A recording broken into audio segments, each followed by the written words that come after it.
Hello बच्चों, आप सभी का हमारे यूट्यूब चैनल SSR विद्या पर स्वागत है। जैसा कि आज की क्लास में हम जो पढ़ने वाले हैं वो पढ़ने वाले हैं समुच्चय के प्रकार। ठीक है, तो समुच्चय के प्रकार जो भी हैं उनको हम पढ़ने वाले हैं आज की क्लास में, लेकिन उन्हीं प्रकारों को आज की क्लास में पढ़ेंगे जो प्रश्नावली 1.2 में यूज होने वाले हैं।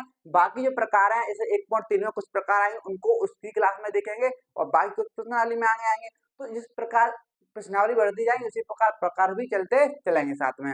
ठीक है, तो 1.2 में जो प्रकार यूज होने वाले उन्हीं को देखने वाले हैं। तो उनमें से मैंने कुछ प्रकार आपके सामने लिखे हैं। सबसे पहले तो लिखा है रिक्त समुच्चय, यानी कि इसको बोलते हैं शून्य समुच्चय। बोलो यार, रिक्त समुच्चय बोलो, बात एक ही है। और दूसरा लिखा है एकल समुच्चय। तो दोनों को देखने वाले हैं पहले, ठीक है, एक साथ। तो आओ अगर बात करें रिक्त समुच्चय, तो रिक्त समुच्चय है क्या भैया? कुछ भी नहीं है। ऐसा मान लो कि कोई घर है, कोई जंगल में एक घर है और उसमें घर में कोई रहता ही नहीं है। उस घर में कोई रहता ही नहीं है, यानी कि वीराना घर है वो।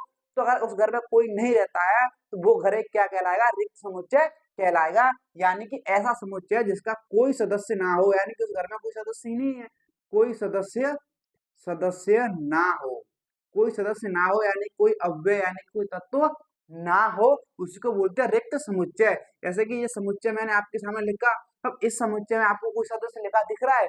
इसके अंदर कोई सदस्य दिख रहा है? नहीं दिख रहा ना। जैसे अगर मैं आपके सामने समुच्चय लिख रहा है, इसके अंदर 4 लिखा है, आपको साफ साफ दिखाई दे रहा है कि इसके अंदर एक सदस्य दिख रहा है 4। ठीक है, लेकिन इसके सदस्य अंदर कोई सदस्य नहीं दिख रहा है, तो इसी समुच्चय को हम बोलेंगे रिक्त समुच्चय या फिर शून्य समुच्चय। समझे कि नहीं समझे? और दर्शाने की तरीके की बात करें, जो दर्शाते किससे हैं, ठीक है, इसको दर्शाना किससे है, तो दर्शाने का तरीका भैया यही है। इसको इससे दर्शा दो, ठीक है, इसको दोनों मझले कोष्ठक से दर्शाते हैं, या फिर इसको बोलते हैं फाई। किसे दर्शाते हैं? फाई से। ठीक है, क्या बोलते हैं इसको? फाई। ठीक है, पाई नहीं फाई। ठीक है, तो रिक्त समुच्चय को या तो इन दोनों ब्रैकेट से दर्शा दो या फिर फाई से दर्शा दो। तो फाई लिखा है तो रिक्त समुच्चय है, ये लिखा है तो भी रिक्त समुच्चय है। लेकिन ऐसा मत कर देना कि भैया इसके अंदर आप इस फाई को बैठा दो, तो ये हो जाएगा गलत तरीका। क्या हो गया भैया? ये गलत तरीका। या तो इससे दर्शाओगे या फिर इससे दर्शाओ, किसी एक का ही यूज करोगे। सिंपल सी बात है कि नहीं समझी? समझे कि नहीं समझे? आप बोलोगे हाँ सर हमें समझ आया। ठीक है, नंबर 2 पे क्या है? एकल समुच्चय। अगर एकल समुच्चय की बात करूं तो एकल से क्लियर है एक, एकल से क्लियर है एक, यानी कि मान लो कोई घर है और उस घर में सिर्फ एक ही व्यक्ति रहता है, एक ही व्यक्ति रहता है सिर्फ, तो वो जो घर है क्या कहलाएगा? एकल समुच्चय कहलाएगा। यानी कि सिर्फ एक सदस्य, यानी कि सिर्फ एक सदस्य हो, सिर्फ एक सदस्य हो जिस समुच्चय में, वही समुच्चय क्या कहलाता है? एकल समुच्चय कहलाता है। नाम से ही क्लियर है, एकल। ठीक है, तो सिर्फ एक सदस्य, जैसे ये मैंने समुच्चय लिखा, इसके अंदर कौन बैठा है? 5 ही बैठा है। कितने सदस्य हैं आपको साफ साफ दिख रहा है? एक ही है। कौन? 5। समझे कि नहीं समझे? तो ये जो समुच्चय क्या कहलाएगा? एकल समुच्चय कहलाएगा। जैसे ये समुच्चय है, इसके अंदर एक बैठा है ए, खाली ए बैठा है, एक ही व्यक्ति बैठा है कि नहीं बैठा है? तो ये जो समुच्चय क्या कहलाएगा? एकल समुच्चय कहलाएगा। समझ रहे कि नहीं समझ रहे? अगर आपको रिक्त समुच्चय और एकल समुच्चय आया है तो क्यों ना प्रश्नावली 1.2 का क्वेश्चन नंबर 1 कर लिया जाए, क्योंकि वो जो है रिक्त समुच्चय पर ही आधारित है। तो चलिए फिर बिना देरी के उस क्वेश्चन को देख लेते हैं, जिससे आपको और क्लियर होगा। तो देखिए, मैंने आपके सामने जो है प्रश्नावली 1.2 का क्वेश्चन नंबर 1 लिया है, जो कि रिक्त समुच्चय पर आधारित है। ठीक है, तो बात करते हैं अगर क्वेश्चन नंबर 1 बोल क्या रहा है। ठीक है, तो देखिए, निम्नलिखित में से कौन से रिक्त समुच्चय के उदाहरण है, हमें ये बताना है। ठीक है, बता दें, क्या दिक्कत है? तो नंबर 1, 2, 3, 4, इसके अंदर टोटल 4 क्वेश्चन दे रखे हैं। पहला है, बोल रहा है कि 2 से भाज्य विषम प्राकृत संख्याओं का समुच्चय। विषम संख्या है, यानी कि 2 से कटने वाली विषम प्राकृतिक संख्याएं। भैया 2 से कटने वाली वो ही विषम, समझ रहे हो? 2 से तो कौन सी संख्या कटती है भैया? सम कटती है, सम संख्या ही तो कटती है 2 से। लेकिन विषम संख्या जो 2 से ना कटे, तो ये विषम संख्या की बात कर रहा है। क्या ऐसा हो सकता है? पॉसिबल है? क्या ऐसा पॉसिबल है वो संख्या विषम भी हो और सम भी हो, यानी कि 2 से भी कट जाए? ऐसा पॉसिबल है भैया? सम संख्या की परिभाषा क्या है? जो 2 से कटे। विषम संख्या की परिभाषा है जो 2 से ना कटे। लेकिन ये बोल रहा है कि 2 से भाज्य हो, यानी कि 2 से कटे। भैया कोई भी विषम संख्या 2 से नहीं कटती है। तो इसका जो आंसर आप लिखोगे, क्या लिखोगे भैया? इसका जो आंसर जब आप लिखोगे कि यह एक एक रिक्त समुच्चय है, यह एक रिक्त समुच्चय है। क्यों भैया ये रिक्त समुच्चय क्यों है? ऐसी कोई संख्या है ही नहीं जिसका आप समुच्चय बना सको जो 2 से कटे और वो कैसी हो? विषम हो। ऐसा कोई है ही नहीं संख्या।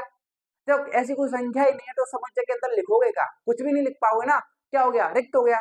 क्या हो गया? खाली। यानी कि उसी को बोला रिक्त समुच्चय, यानी कि समुच्चय है, रिक्त समुच्चय है। क्योंकि भैया, क्योंकि कारण तो बताना पड़ेगा ना। क्योंकि दो से कटने वाली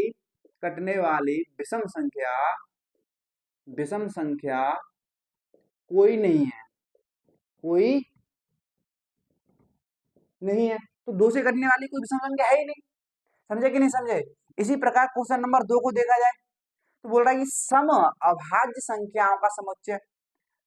क्या ये समुच्चय बन सकता है? बन सकता है भाई। देखो क्यों नहीं बन सकता।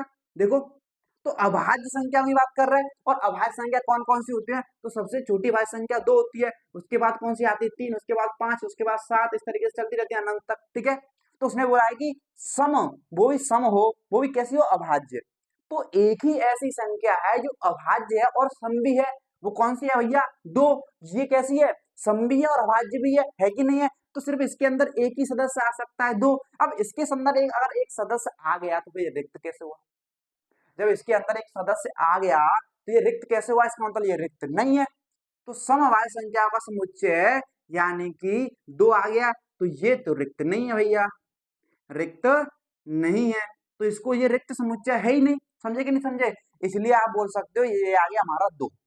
ठीक है, तो इसके समुच्चय के अंदर 2 आएगा, इसलिए रिक्त समुच्चय नहीं है। समझे कि नहीं समझे?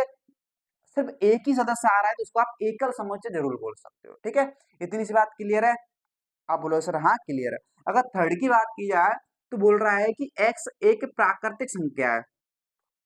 यानी कि ये जो लिखा हुआ है आपके सामने समुच्चय किस रूप में लिखा हुआ है? समुच्चय निर्माण रूप में लिखा हुआ है।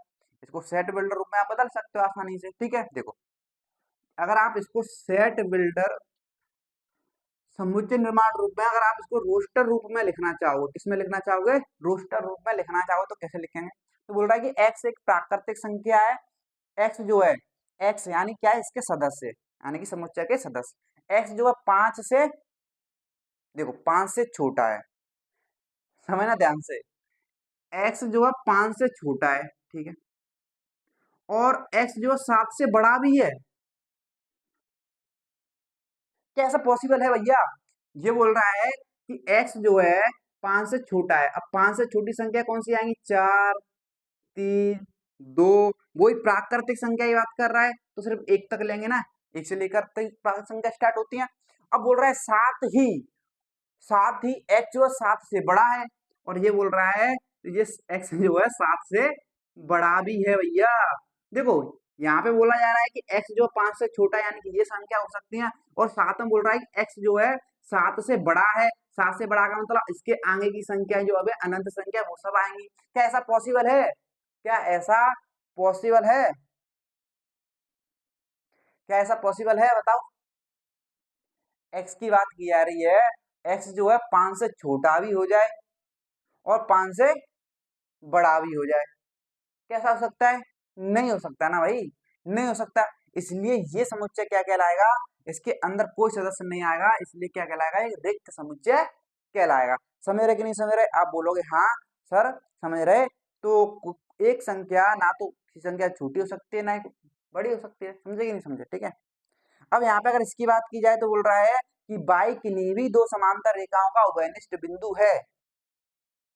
ये जो है समुच्चय तो हो गया रिक्त समुच्चय। ठीक है, किन्हीं भी दो समांतर रेखाओं का उभयनिष्ठ बिंदु, ये क्या वाला है? देखो, अगर दो समांतर रेखाएं हैं तो समांतर रेखा भैया कैसी होती है समझो।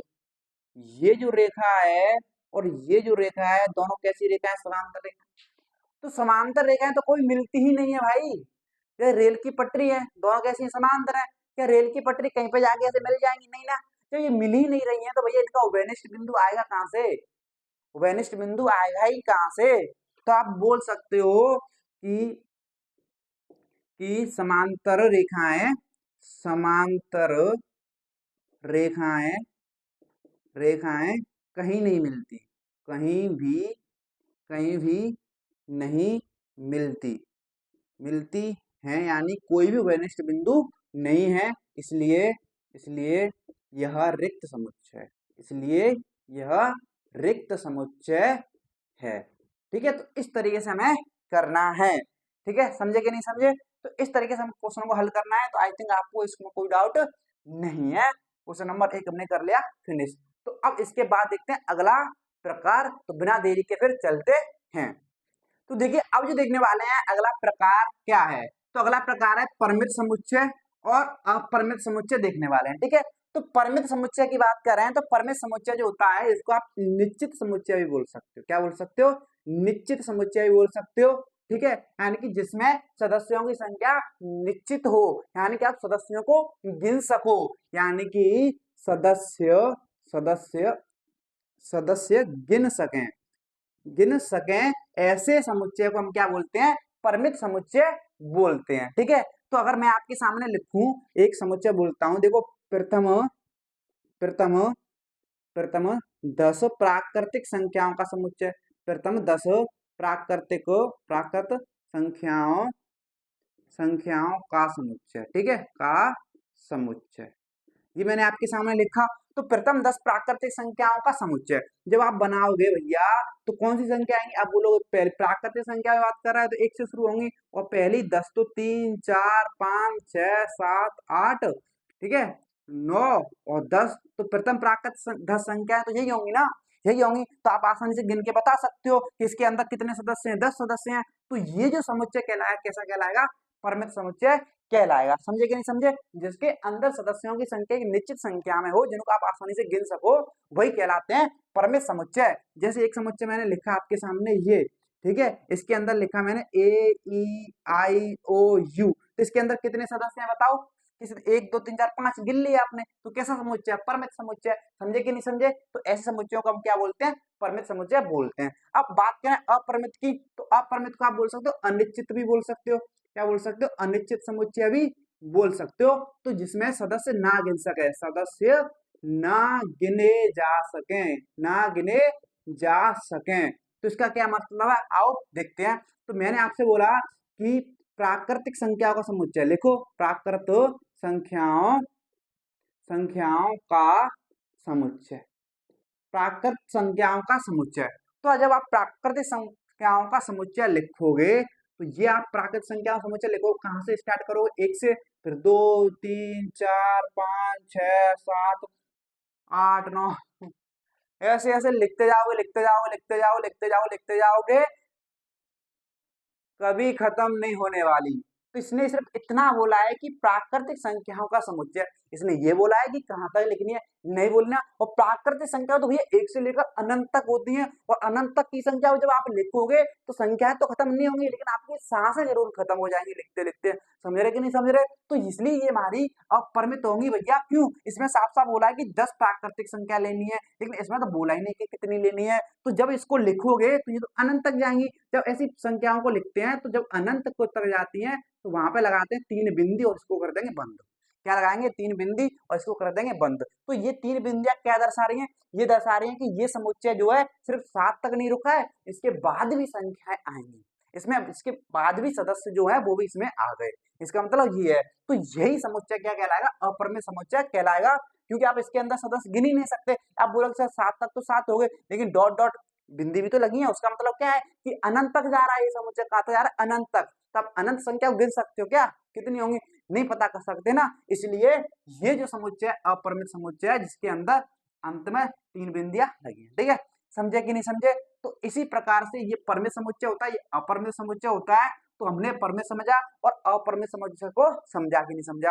अब आप बोलोगे हाँ सर मैं समझ आ गया। तो क्यों ना फिर प्रश्नावली 1.2 का क्वेश्चन नंबर 2 इसी पर आधारित है। अगर उस क्वेश्चन को कर लेंगे तो हमें और चीजें क्लियर हो जाएंगी। समझे कि नहीं समझे? फिर चलिए बिना देरी के क्वेश्चन नंबर 2 को भी खत्म करते हैं। तो फिर देखिए आपके सामने जो है क्वेश्चन नंबर 2 क्या बोल रहा है, देखिए देखते हैं। तो बोल रहा है कि निम्नलिखित समुच्चय में से कौन परिमित और कौन अपरिमित है, हमें ये बताना है। तो टोटल इसके अंदर 5 क्वेश्चन दे रखे हैं, बता देते हैं क्या दिक्कत है। ठीक है, आइए फिर देखते हैं। तो पहला यार बात क्या है, तो बोल रहा है कि वर्ष के महीनों का समुच्चय। तो मजाक चल रहा है यहाँ पे? अरे वर्ष के महीने कितने होते हैं? 12 महीनों को तो गिन सकते हो ना, एक वर्ष के महीने गिन सकते हो नहीं गिन सकते हो? गिन सकते हैं। तो भैया ये जो समुच्चय कैसा समुच्चय हो गया? ये हो गया परिमित। क्या होगा? परिमित समुच्चय, परिमित समुच्चय। ठीक है, समुच्चय। अब इसका रीजन दे दो। क्यों भैया? क्योंकि एक वर्ष में सिर्फ 12 महीने होते हैं, सिर्फ 12 महीने होते हैं। कितने महीने होते हैं? सिर्फ 12 महीने होते हैं, बस इतना लिखना है।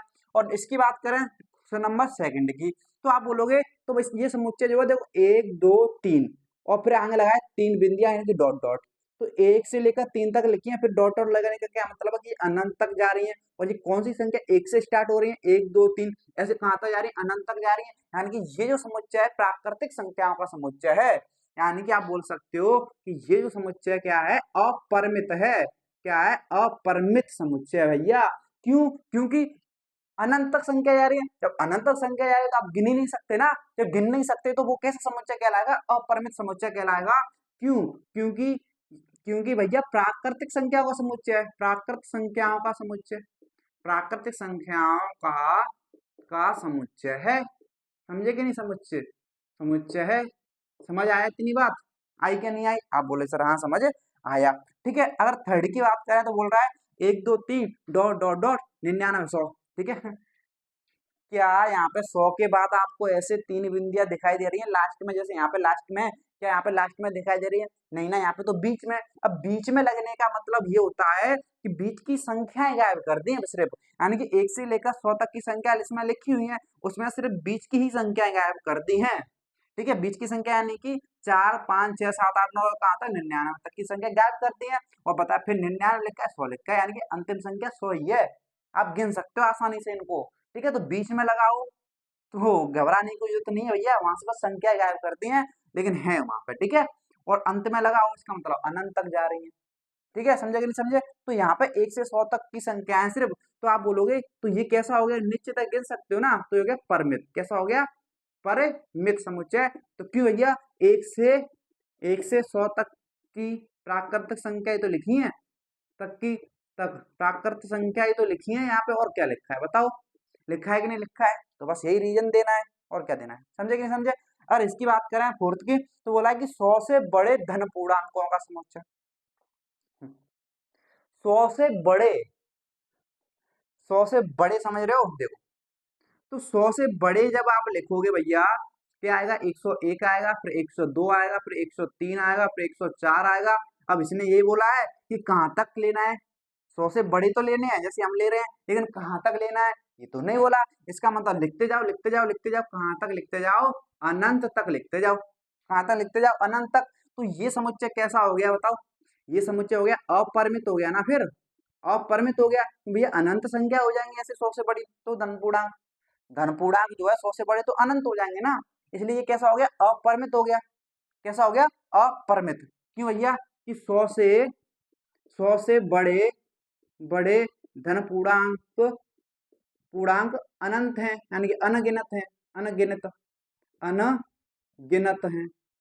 समझे कि नहीं समझे? तो इस तरीके से लिख देना है, बस अपनी भाषा में लिखना है भाई, रटने की जरूरत नहीं है, अपनी भाषा में लिखना है। समझे कि नहीं समझे? अब पांचवे की बात करें तो 99 से छोटे अभाज्य पूर्णांकों का समुच्चय। अभाज्य संख्या वो भी कौन सी? 99 से छोटी। और आपको पता है मैंने बताया था अभाज्य संख्या जो होती है वो ऐसी प्राकृतिक संख्या होती है जो 1 से बड़ी हो और खुद से कटे और सिर्फ 1 से कटे, और वो भी 99 तक बोल रहा है भैया, 99 तक बोल रहा है, 99 से आगे जा ही नहीं रहा है, यानी कि निश्चित संख्या हो गई। तो 1 से लेकर 99 तक की अभाज्य संख्या है, गिन सकते हो ना? गिन सकते हो। तो ये कैसा होगा भैया? ये होगा परिमित। कैसा होगा? परिमित होगा। परिमित होगा क्यों?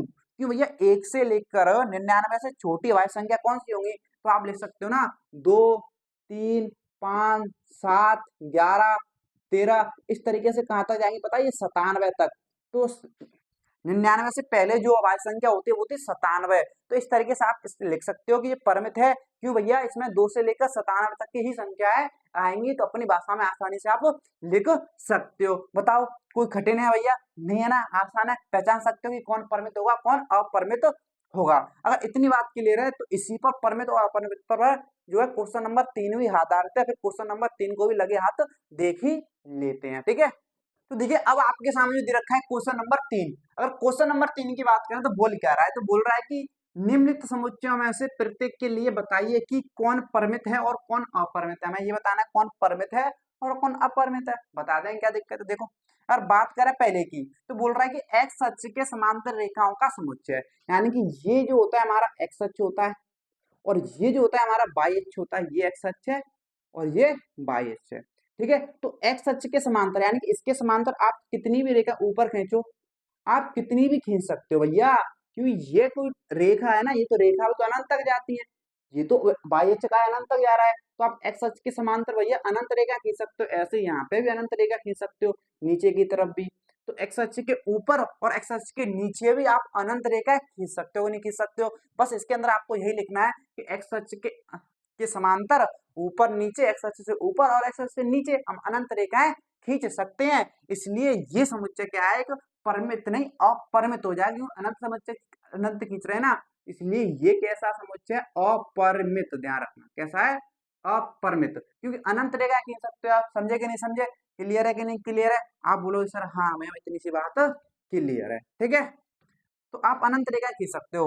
और नंबर 2, अंग्रेजी वर्णमाला के अक्षरों का समुच्चय। अरे भैया अंग्रेजी वर्णमाला में तो 26 ही अक्षर होते हैं ना, इसे लेकर जेड तक कौन नहीं गिन सकता, गिन सकते हो, नहीं गिन सकते भैया, तो जब गिन ही सकते हो तो अंग्रेजी वर्णमाला के लिए ये कैसा हो गया, परिमित हो गया, हो गया कि नहीं हो गया, परिमित हो गया। क्यों भैया, अंग्रेजी वर्णमाला में कितने 26 अक्षर होते हैं, कितने अक्षर होते हैं, 26 अक्षर होते हैं, समझे कि नहीं समझे, बस ऐसे लिखना है। अब थर्ड की बात करी जाए तो उन संख्याओं का समुच्चय जो 5 के गुणज है। गुणज का मतलब क्या होता है, गुणज का मतलब ये होता है कि 5 की अगर बात कर रहा है तो 5 से कटने वाली संख्या, गुणज का मतलब क्या है, 5 से कटने वाली संख्या है, यानी कि एक तरीके से 5 से कटने वाली संख्याओं को क्या बोलते हैं, गुणज बोलते हैं, एक तरीके से 5 का पहाड़ा, क्या 5 का पहाड़ा, लेकिन 5 का पहाड़ा 2.5 तक पढ़ते हैं, लेकिन इसको 2.5 से ना पढ़ते, जैसे 50 तक हो गया, ठीक है, उसके बाद 55 आएगा, उसके बाद 60 आएगा, उसके बाद 65 आएगा, 70 आएगा, ऐसे चलता रहेगा, ऐसे चलता रहेगा, ठीक है, लेकिन पहाड़ा तो क्या होता है 2.5 तक होता है, लेकिन ये 2.5 तक नहीं होता, ठीक है।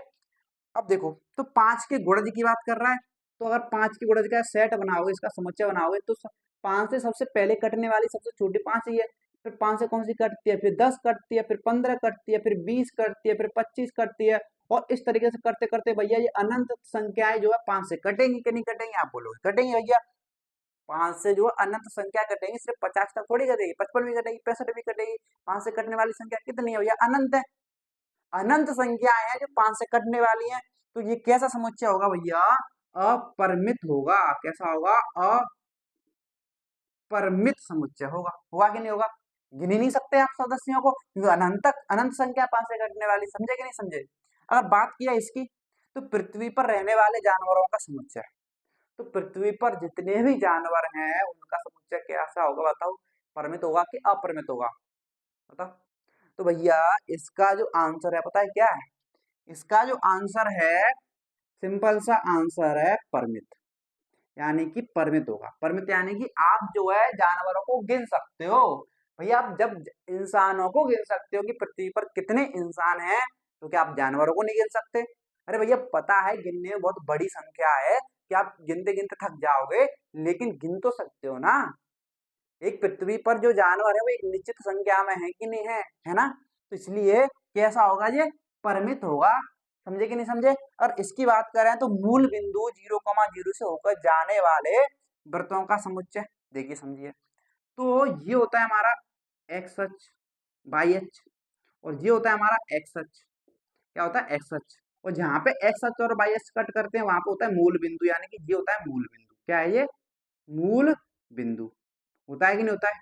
अब यहाँ पे एक है, इधर को प्लस की जाती है, इधर को किसकी जाती है भैया, प्लस की, और इधर को इधर की जाती है भैया माइनस की जाती है कि नहीं जाती है, जाती है ना, और ऊपर को भी किसकी जाएंगी भैया, प्लस की जाएंगी नहीं जाएंगी, नीचे माइनस की, नीचे माइनस की, ठीक है, इधर अनंत तक जाती है, इधर भी अनंत तक, इधर भी अनंत तक, इधर भी अनंत तक, ठीक है। तो मूल बिंदु से होकर जाने वाले वृत्त का समुच्चय, यानी कि जो वृत्त बनाओगे उसका जो केंद्र है मूल बिंदु होना चाहिए, तो मूल बिंदु को केंद्र मानते हो अगर आप वृत्त बनाओगे, तो ये एक, मान लो एक की त्रिज्या ली, जब एक की त्रिज्या लोगे तो ये वृत्त बनेगा, जब दो की त्रिज्या लोगे तो ये वृत्त बनेगा, जब तीन की त्रिज्या लोगे तो ये 3 से जाएगा, फिर 4 की त्रिज्या लोगे तो ये 4 से जाएगा, जब 5 की त्रिज्या लोगे तो 5 से जाएगा, जब 6 की त्रिज्या लोगे तो 6 से जाएगा, ऐसे अनंत संख्या है, तो ऐसे ऐसे ऐसे करते करते करते करते अनंत वृत्त आप बना सकते हो, कितने वृत्त बना सकते हो आप, अनंत वृत्त बना सकते हो, क्योंकि एक्स अक्ष पर भी अनंत संख्या है, वाई अक्ष पर भी अनंत संख्या है, समझे कि नहीं समझे? तो अनंत त्रिज्या हो जाएंगे, अनंत वृत्त हो जाएंगे। समझे कि नहीं समझे? मूल बिंदु से इसका जो आंसर आएगा क्या आएगा? अपरिमित आएगा। क्या आएगा? अपरिमित। क्यों? क्योंकि मूल बिंदु से अनंत वृत्त खींचे जा सकते हैं। समझे कि नहीं समझे? तो इस तरीके से हमने कर लिया क्वेश्चन नंबर 3 को खत्म, और ज्यादा है ही नहीं यार कुछ इसमें। समझे कि नहीं समझे? और इतनी सी बात क्लियर है तो अब हम चलते हैं अगले प्रकार की तरफ। ठीक है, तो चलिए फिर बिना देरी के देख लेते हैं। तो देखिए अब जो देखने वाले हैं, हम क्या देखने वाले हैं? अगला जो प्रकार है समान समुच्चय और समतुल्य समुच्चय को देखने वाले हैं। ठीक है, तो अगर बात की जाए समान समुच्चय होता क्या है, तो समान समुच्चय क्या है, आइए बात करते हैं। तो समान समुच्चय में क्या है? तो ऐसे द्वय समुच्चय, दो या दो से देखिए कर सकते हैं। ठीक है, ऐसे समुच्चय है जिनमें सदस्य सदस्य समान हो, सदस्य समान हो तथा तथा सदस्यों की संख्या भी समान हो। सदस्यों की संख्या संख्या भी समान हो, उन्हें क्या बोलते हैं? हम समान समुच्चय बोल सकते हैं। तो सदस्य समान हो तथा सदस्यों की संख्या भी समान हो। नहीं समझे? आओ समझाता हूँ। देखो एक समुच्चय लिखा मैंने ए, क्या लिखा? ए। अब इसके अंदर जो सदस्य लिखे मैंने 1 2 3 4, एक से लेकर 4 तक ये सदस्य हैं। एक समुच्चय लिखा मैंने बी, क्या लिखा? बी। इसमें समुच्चय सदस्य लिखे 2 3 1 ये। ठीक है, अब मुझे ये बताओ समुच्चय ए में सदस्यों की संख्या कितनी है? तो 1 2 3 4। ठीक है, अब इस बी में कितने सदस्य हैं? 1 2 3 4। अब बोलोगे 4 है कि नहीं है? सही बात है, इसमें भी सदस्य 4 है, इसमें भी सदस्य कितने हैं? 4 है। ठीक है, अब लेकिन अगर बात की जाए यहाँ पे क्या ये समुच्चय ए के जो सदस्य हैं 1 2 3 4, क्या वही समुच्चय बी के सदस्य हैं 1 2 3 4? देखो इसके जो सदस्य हैं और इसके जो सदस्य हैं क्या एक जैसे नहीं दिखाई दे रहे? आप बोलोगे सर हाँ वही सदस्य हैं जो इसमें है, जो इसमें है कि नहीं है? आप बोलोगे सर हाँ है। समझ आ रहा है कि नहीं आ रहा है? आप बोलोगे सर हाँ है। ठीक है, तो ये दोनों समुच्चय क्या कहलाएंगे भैया? समान समुच्चय कहलाएंगे। और जो लिखने का तरीका क्या है? ए और बी क्या है भैया? बराबर का चिन्ह से दर्शाते हैं कि ए और बी क्या है? समान समुच्चय हैं। किसे दर्शाते हैं? बराबर के चिन्ह से, इक्वल के साइन से। क्यों? क्योंकि सदस्य समान है और सदस्यों की संख्या भी समान है। भैया रोस्टर रूप में क्रम मैटर नहीं करता। अब ये जो क्रम है 1 2 3 4, आप इस क्रम को चाहे आगे पीछे लिख दो, रहेगा वही समुच्चय। ठीक है, तो रोस्टर रूप में क्रम मैटर नहीं करता, इसलिए दोनों समुच्चय कैसे हैं? समान समुच्चय हैं। समझ रहे कि नहीं समझ रहे? तो आप बोलोगे सर हाँ हम समझ रहे हैं। जैसे अगर मैं आपके सामने एक समुच्चय लिखूं, मान लो सी, एक समुच्चय लिखा मैंने सी। ठीक है, इसके अंदर मैंने लिखा ए बी सी डी। ठीक है, एक समुच्चय लिखा मैंने, स्मॉल लिख लेते हैं। ठीक है, ए ई, देखो ए बी सी डी, एक समुच्चय लिखा मैंने डी डी। ठीक है, इसके अंदर लिखा 1 2 3 4। ठीक है, तो अगर सी और डी की बात की जाए तो इसमें सदस्य कितने हैं? सी में तो आप बोलोगे 4, डी में कितने सदस्य हैं भैया? 4 हैं। तो सदस्य तो समान है लेकिन सदस्यों की संख्या तो समान है लेकिन सदस्य समान नहीं है। इसके 10 एबीसीडी, इसके 1 2 3 4, क्या सदस्य एक जैसे हैं? नहीं है ना। तो ये दोनों समुच्चय जो है सी और डी समान नहीं होंगे। जब समान नहीं होंगे तो इस तरीके से बराबर के साइन को क्रॉस कर देते हैं। इसका मतलब है कि सी और डी जो समुच्चय समान नहीं है। समझे कि नहीं समझे? आप बोलो सर हाँ समझ आ रहा है। ठीक है, लेकिन देख एक चीज आप देख पा रहे हो आप कि ए और डी जरूर समान है, क्योंकि ए के जो सदस्य हैं वही डी के सदस्य हैं, 4 4 हैं और वही सदस्य सेम है, तो यहाँ पे ए और डी जरूर समान है भैया। ए और डी जो है समान समुच्चय जरूर हो जाएंगे। समझे कि नहीं समझे? समान समुच्चय क्या है? तो ऐसे समुच्चय जिनमें सदस्य समान हो तथा सदस्यों की संख्या भी समान हो, उन्हें बोलते हैं समान समुच्चय। लेकिन समतुल्य समुच्चय क्या है? तो समतुल्य समुच्चय क्या है आइए बात करते हैं। तो ऐसे क्या होगा? इसमें सदस्य सदस्य अलग अलग होंगे, सदस्य क्या होंगे? अलग अलग। लेकिन लेकिन सदस्यों की संख्या समान होगी, सदस्यों की संख्या समान। देखो समतुल्य में क्या है कि सदस्य अलग अलग हो सकते हैं लेकिन सदस्यों की संख्या समान होनी चाहिए। जैसे इसमें क्या है कि सदस्य समान होने चाहिए और सदस्यों की संख्या भी समान होनी चाहिए, यानी इसमें सदस्य भी वही होने चाहिए और सदस्यों की संख्या भी वही होनी चाहिए। लेकिन इसमें ऐसा नहीं है, इसमें सिर्फ सदस्य अलग अलग हो जाएं कोई दिक्कत वाली बात नहीं है, लेकिन सदस्यों की संख्या समान होनी चाहिए। जैसे मैंने आपके सामने ये सी और डी का एग्जाम्पल लिया था, सी और यहाँ पे देखोगे तो सी क्या है, ए बी सी डी, सी के अंदर ए बी सी और डी लिखे हुए हैं, और डी यहाँ पे क्या है भैया, एक से लेकर चार तक, एक से लेकर चार तक, एक दो तीन चार। ठीक है, इसके अंदर जो सदस्य कितने हैं, चार है, इसके अंदर भी सदस्य कितने हैं, चार है। तो सदस्य तो अलग अलग हैं, इसके सदस्य अलग हैं, इसके सदस्य अलग है, एक जैसे नहीं है, लेकिन सदस्यों की संख्या क्या है भैया, समान है। इसके सदस्य भी चार है, इसके सदस्य भी चार ही हैं। तो ये दोनों जो समुच्चय हैं क्या कहलाएंगे, समतुल्य समुच्चय कहलाएंगे। क्या कहलाएंगे, समतुल्य समुच्चय कहलाएंगे। तो ऐसे समुच्चय जिनके सदस्यों की संख्या समान हो और सदस्य अलग अलग हो तो क्या कहलाएगा, समतुल्य समुच्चय कहलाएगा।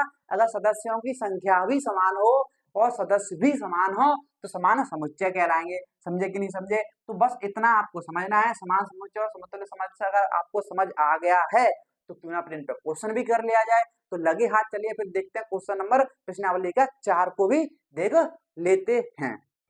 तो देखिए आपके सामने जो लिखा हुआ है क्वेश्चन नंबर 4, क्वेश्चन नंबर 4 की बात की जाए तो बोल क्या रहा है, ठीक है, तो बोल रहा है कि निम्नलिखित में बताइए कि a बराबर b है अथवा नहीं है। यानी कि अगर a और b दो समुच्चय कब बराबर होते हैं, जब दोनों समान समुच्चय होंगे।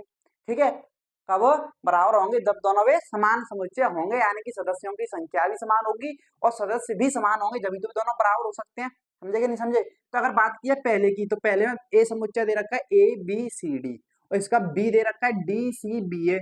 क्या जो a में सदस्यों की संख्या कितनी है भैया, चार है, और इसमें एक दो तीन चार, इसमें भी चार सदस्य हैं, यानी सदस्यों की संख्या तो समान है, सदस्य क्या एक जैसे हैं, ए बी सी डी, क्या इसमें ए बी सी डी, यानी कि सदस्य भी समान है भैया। क्रम से कोई मैटर नहीं, क्रम कैसे भी लिखा हो, सदस्य भी समान है और सदस्यों की संख्या भी समान है, इसलिए दोनों क्या कहलाएंगे भैया, बराबर कहलाएंगे। क्या कहलाएंगे, समान समुच्चय कहलाएंगे, यानी कि a बराबर b। समझे कि नहीं समझे? लेकिन इसकी बात की जाए सेकंड की, तो बोल रहा है कि a समुच्चय है, इसमें सदस्य हैं 4 8 12 16 और इसका b है 8 4 16 18। अब सदस्यों की संख्या देखिए तो 1 2 3 4, इसमें भी 1 2 3 4 ही है, यानी कि दोनों में चार चार सदस्य हैं, तो सदस्यों की संख्या समान है। क्या सदस्य समान है? तो देखो 4 8 16, इसमें भी 4 8 16 है, 4 8 16 है, लेकिन यहाँ पे 12, यहाँ पे 18 है, तो 12 18 ने गड़बड़ कर दी, यहाँ फिर 18 की जगह पे 12 होता, यहाँ फिर 12 की जगह पे 18 होता, तो क्या हो जाते, बराबर हो जाते। तीन तो मिल रहे हैं एक जैसे, लेकिन चौथा नहीं मिल रहा है भाई, 12 और 18 एक जैसे नहीं, मैच नहीं कर रहे ना, कहानी गड़बड़, यहीं पे गड़बड़ होगी। सदस्यों की संख्या तो समान है लेकिन सदस्य समान नहीं है, इसलिए ये दोनों समुच्चय जो है बराबर नहीं होंगे, बराबर नहीं होंगे। ये कैसा समुच्चय है, समतुल्य समुच्चय है, ना कि समान समुच्चय। ठीक है, इतनी बात क्लियर है। अगर बात की जाए थर्ड की, तो बोल रहा है कि a 2 4 6 8 10 का समुच्चय है, तो उसने एक b दे रखा है और b जो समुच्चय किस रूप में दे रखा है, समुच्चय निर्माण रूप में दे रखा है, तो क्यों ना इसको जो है हम बदल लें, रोस्टर रूप में जब इसको लिखोगे तो x सम धन पूर्णांक है, वो भी धन पूर्णांक है, वो भी कैसी, सम, यानी कि दो से कटने वाली संख्या, और x जो है 10 से छोटी और 10 के बराबर भी है। ठीक है, तो सम जो है धन पूर्णांक है, सम धन पूर्णांक है, यानी कि दो से कटने वाली सम संख्या दो, फिर दो से कटने वाली सम संख्या चार, फिर छह, फिर आठ, और 10 से छोटी लेनी है भैया, आठ आ गई, और बराबर भी लेनी है 10 के, यानी कि 10। आपको सम संख्या लेनी है, वो भी धनात्मक, 10 से छोटी, 10 से छोटी ये है कि है ना, है कि नहीं है, और 10 के बराबर भी, बराबरी तो साइन लगा यानी कि 10 होगा। क्या ये दोनों देखो एक जैसे हैं, 2 4 6 8, 2 6 4 8, अरे भाई एक जैसे हैं देखो दोनों के, तो यानी कि बराबर हो गए, तो आप बोल सकते हो कि a बराबर है b के। दोनों कैसे समुच्चय हैं, समान समुच्चय हैं। समझे कि नहीं समझे? तो ऐसे यहाँ पे अगर देखा जाए तो ये जो a दे रखा है समुच्चय निर्माण रूप में दे रखा है, b रोस्टर रूप में दे रखा है, क्यों ना इसको भी रोस्टर रूप में बदल लिया जाए। तो आप बोलोगे हाँ बदल लेते हैं, क्या दिक्कत है। तो बोला है x संख्या 10 का एक गुणज है, यानी कि जब इसको लिखोगे a बराबर रोस्टर रूप में, तो 10 का गुणज, यानी कि 10 के गुणज लिखने हैं, तो 10 के जब गुणज लिखोगे तो क्या आएगा, 10, फिर आएगा 20, 10 30 40 50 60, इस तरीके से कहाँ तक जाएंगे भैया, अनंत तक जाएंगे, क्योंकि 10 के गुणज कोई निश्चित है, 10 से कटने वाली संख्या तो अनंत है। समझे कि नहीं समझे?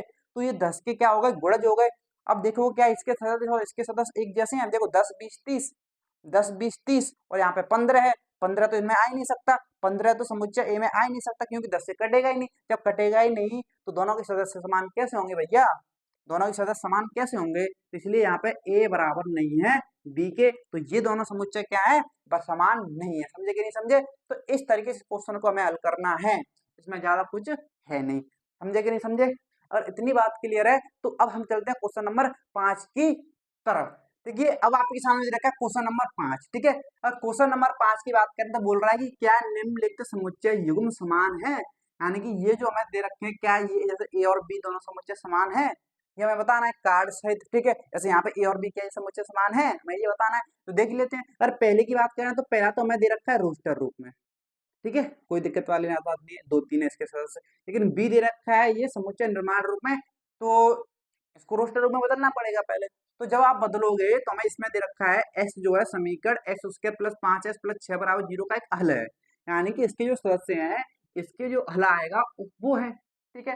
तो सबसे पहले तो हमें ये हल करना पड़ेगा, यानी कि x square plus 5x plus 6 बराबर 0, यानी कि दो समीकरण हमें क्या करना पड़ेगा, हल करना पड़ेगा। तो कैसे करेंगे, तो 6 को ऐसी दो संख्या में तोड़े, गुणा करके 6 आए और जोड़कर 5 आए, तो 3 दूनी 6 3 2 5, यानी कि एक्स स्क्वायर ये हो गया 3x प्लस के 2x प्लस के 6 बराबर के 0, यानी कि ये होगा। अब x कॉमन लोगे यहाँ से तो क्या आएगा x प्लस के 3, और यहाँ पे 2 कॉमन लोगे तो क्या आएगा x प्लस के 3 बराबर में 0, और यहाँ से भी जो कॉमन आएगा x प्लस के 3 और बचा क्या x प्लस के 2 बराबर के 0, और जब यहाँ से आप x का मान निकालोगे एक बार इसके 0 लोगे और एक बार इसके 0 लोगे, तो यहाँ से x का मान आ गया माइनस के 3 और यहाँ पे जो x का मान आ गया माइनस के 2, यानी कि इसके जो सदस्य आ रहे हैं, जो b जो आ रहा है क्या आ रहा है भैया, माइनस के 3 और माइनस के 2 आ रहा है, ठीक है। सदस्यों की संख्या देखो दोनों की सेम है, लेकिन क्या सदस्य समान है, नहीं ना, क्योंकि इसमें धनात्मक इसमें ऋणात्मक है, तो धनात्मक और ऋणात्मक का भी मान नहीं हो सकते, यानी बोलोगे कि ए और बी बराबर नहीं है,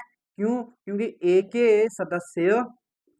के सदस्य धनात्मक हैं, धनात्मक तथा तथा बी के सदस्य ऋणात्मक आ रहे हैं, तो धनात्मक और ऋणात्मक संख्या भैया कैसे बराबर हो जाएंगी, समझे कि नहीं समझे, तो इसलिए दोनों समान समुच्चय नहीं है, समझे कि नहीं समझे। ऐसे हमें सेकंड को चेक करना है, आओ कर लेते हैं। तो सेकंड की बात करें तो ए समुच्चय दे रखा है, ये भी समुच्चय निर्माण रूप में, बी भी समुच्चय निर्माण रूप में, तो रोस्टर रूप में बदलना पड़ेगा, दोनों को बदलते हैं। इसको जब आप बदलोगे तो बोला है कि एक्स जो है यानी कि सदस्य जो है शब्द फॉलो का एक अक्षर है, सदस्य जो है फॉलो का एक अक्षर है, जब फॉलो को लिखोगे रोस्टर रूप में तो कैसे लिखोगे, एफ आ गया, इसके अक्षरों को ही तो लिखना है, ठीक है, फिर ओ आएगा, फिर एल आएगा, फिर एल नहीं आएगा, क्योंकि भैया रोस्टर रूप में सदस्यों की पुनरावृत्ति नहीं होती है, सदस्यों को दोहराते नहीं है, तो एल सिर्फ एक बार आएगा, फिर ओ नहीं आएगा, ओ सिर्फ एक ही बार आएगा, फिर कौन आएगा, डब्ल्यू आएगा, आएगा कि नहीं आएगा, तो ये आ गया हमारा रोस्टर रूप में। तो ऐसे इसको बदल लेते हैं रोस्टर रूप में समुच्चय बी को, जब आप इसको बदलोगे तो बाई जो शब्द वॉल्फ का एक अक्षर है, ठीक है, तो लिखो,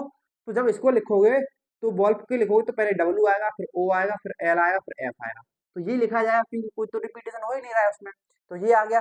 क्या ए और बी के सदस्य देखो 1 2 3 4, इसके भी 1 2 3 4 सदस्यों की संख्या समान है, क्या जो ए में सदस्य हैं वही बी में है, तो देखोगे डब्ल्यू डब्ल्यू, ओ ओ, एल एल, एफ एफ, अरे वही सदस्य हैं भाई, तो यानी कि ए और बी दोनों क्या है भैया, यहाँ पे बराबर हैं, क्योंकि ए और बी के जो सदस्य हैं एक ही है, समझे कि नहीं समझे, तो बस आपको ये लिख देना है, बस ये इस तरीके से आपको ये सॉल्व करना है, ज्यादा कुछ भी नहीं है, समझे कि नहीं समझे। तो आई थिंक आपको इस क्लियर है, इसमें कोई डाउट नहीं है। तो अब जो है हम प्रश्नावली 1.2 के आखिरी क्वेश्चन और आज की क्लास का भी आखिरी क्वेश्चन, क्वेश्चन नंबर 6 की तरफ चलते हैं, ठीक है। तो देखिए अब आपके सामने जो है क्वेश्चन नंबर 6, और क्वेश्चन नंबर 6 की बात करें तो बोल क्या रहा है, तो नीचे दिए समुच्चयों में से समान समुच्चयों का चयन कीजिए, यानी कि जो समुच्चय समान है उनको हमें बताना है कौन कौन से समुच्चय समान है, ठीक है। आओ देख लेते हैं। अगर पहले समुच्चय की बात करें तो इसमें कितने सदस्य हैं, 1 2 3 4, तो 4 सदस्यों वाला कौन कौन सा, ये भी है, ये भी है, ये भी है, ठीक है। क्या इसके जो सदस्य हैं इनमें किसी में दिख रहे हैं, तो बोलो 2 4 8 12 है, तो 2 4 8 12 इसमें नहीं दिख रहे, इसमें नहीं दिख रहे, अब इसमें भी तो 2 है ही नहीं, 4 8 12 तो है लेकिन 2 नहीं है, इसमें 14 लेकिन इसका 14 इसमें नहीं है, इसका मतलब ए और ये तो बराबर ही नहीं किसी के, ठीक है। अगर बी की बात की जाए, बी में कितने सदस्य हैं, 4 ही हैं, और वो भी कौन से, 1 2 3 4, क्या क्या कहीं भी 1 2 3 4 दिख रहे हैं, तो आप बोलो ये रहा। देखो डी भी क्या है, 4 ही सदस्य हैं, इसमें भी 1 2 3 4 वही सेम सदस्य हैं जो बी में और डी में, यानी कि बी और डी क्या है भैया, समान समुच्चय हो गए, एक तो ये मिल गया, ठीक है। और कोई दिख रहा है, आप बोलोगे सर देखो एक ई दिख रहा है, ई ई में देखो सदस्य कितने, 2, यहाँ पे भी देखो कितने सदस्य हैं, 2, इसमें -1, और एक, इसमें भी -1 और 1, यानी कि दोनों के सदस्य भी समान है भैया, है कि नहीं है? तो यानी कि यहाँ पे 2 और मिल गए, यानी कि ई और जी क्या है भैया, समान समुच्चय है। क्या और कोई मिल रहा है? नहीं मिल रहा है। इसमें 0 है, इसमें भी 0, लेकिन यहाँ पे ए है, वहां पर 1 है, इसलिए ये भी समान नहीं है। तो इसमें जो है समान समुच्चय सिर्फ यही मिल रहे हैं, बी डी और ई जी। तो इनके अलावा और कोई भी इनमें समान समुच्चय नहीं है। समझे कि नहीं समझे? तो इस तरीके से हमारी प्रश्नावली 1.2 हो गई है सफलतापूर्वक खत्म।